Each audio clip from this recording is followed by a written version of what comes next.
Mert hogy jön a magyar válogatott csoportkapitánya, az első magyar Premier League győztes, Szoboszlai Dominik!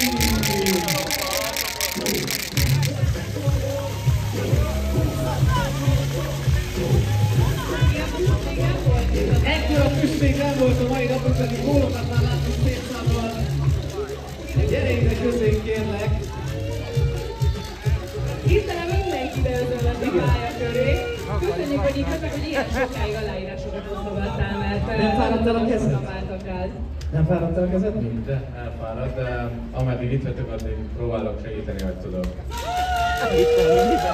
Remélem, hogy egy kis lehetőséget, a nagy ünneplés az már megvolt a Premier League győzelem után.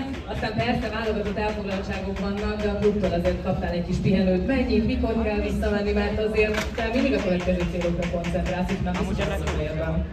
Az ünneplés még mindig tart, úgyhogy 6 napja folyamatosan tart. Amíg a válogatottban nem megyek, addig folytatni is fogom. Úgyhogy nem, igen, ahogy mondod, a következő állomás a válogatott. Megpróbálunk majd eredményeket elérni olyan játékkal, amire mindenkire vár, és utána június végén megyek is vissza Angliába. Ugye itt a Bajnokok Ligájában te már 3 csapattal is szerepeltél, és van ebben egy ilyen fejlődési ív, hogy a Salzburg, Lipcse, és aztán most már a Liverpool. Milyen érzés, hogy egyre inkább esélyesként tekintenek mindig rád és a csapatodra? Nagyon jó érzés. Igen, ahogy mondta, Salzburggal, és ha reálisan nézzük a dolgot, akkor annyi esély nem volt megnyerni, mint egy Liverpool-al, de igen, ez egy fokozat fölfelé, a lépcsőfokozat ugyanúgy beugrottam, mint mindenki más. Reméljük, hogy jövőre egy olyan sorra tudunk befutni, amikor ma nem lennék itt, mert a BL döntőn vagyok. Figyelj, létezik olyan, hogy kedvenc Bajnokok Ligája pillanat? Bocsánat, adok időt, hogy átgondold. Nekem az egyik, ami beégett a fejembe, amikor Neymar oda ment hozzád, hogy berúgod-e azt a büntetőt, és halálnyugodtsággal mondtad, hogy természetesen igen, és így is lett. Az neki volt a kedvenc, nem nekem. Oltáska előkerült. Salzburgot, mondd csak, hogyha van. Véletlenül nem. Szerintem a debütálásomat mondanám a legmeghatározóbb BL szereplésemnek. Úgyhogy igen. A legjobb még hátra van, nem? Majd esetleg jövőre. De a Salzburgra még egy kicsit térjünk vissza, mert hogy aki ma itt nyer a Red Bull Fortum Sport döntőjén, az a nagy döntőre mehet majd Salzburgra, és biztos mindenki gondolkodik rajta, hogy milyen lesz, meg eljátszanak a gondolattal. Hát ha valakinek, akkor neked vannak onnan élményeid, meg emlékeid. Mi az, amit így elsőre elmondanál abból az időszakból? Biztos nagy élmény lesz, gondolom bent lesz a stadionban remélhetőleg. Nem tudom pontosan még, de ha igen, akkor tapasztalatban mondom, hogy tegye oda magát mindenki, mert elég jó élmény.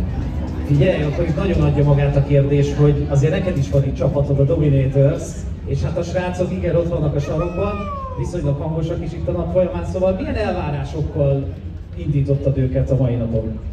Hogy élvezzék, de ha nem nyernek, akkor beszélgetés lesz. Azért mi ott álltunk melletted. Igen, azért. A srácok, maradjunk annyiban, hogy azokat az utasításokat én betartanám. Én is biztosan. Tudják, hogy mit kell csinálni, nem kell nekik utasításokat adni, és van elég motivációjuk szerintem. Ezt el lehet árulni? Azt, hogy megnyeri? Motiváció? Azt, hogy megnyeri, igen. Igen, jó. A mosoly mögül, aki tud, olvas, aki nem. Utolsó kérdés, Dominik, milyen a másik oldalon? Tehát, hogy azért téged szoktak kívülről utasítani, de most neked kell adni bármifajta külső instrukciót, még ha a srácok nem is szorulnak rá. Hogy éled meg ezt a másik szerepkört? Mindegy mondom, nem vagyok hozzászokva, hogy pályán elő kell néznem, vagy csak nem a kispad ülök néha. Nem tudom elképzelni most jelen pillanatban, hogy én az edzésfőzéssel foglalkozzak, de sose lehet tudni, lehet, hogy ez lesz a végén. Hogy mi lesz a napnak a vége, az viszont egyelőre még nagy kérdés. Egy óriási ovációt kérnék szépen Szoboszlai Dominikra! És köszönjük szépen, hogy ennyire jól álltál itt mindenkihez, és óriási boldogságot okoztál a kisiknek és nagyoknak. Úgyhogy köszönjük szépen, Dominik!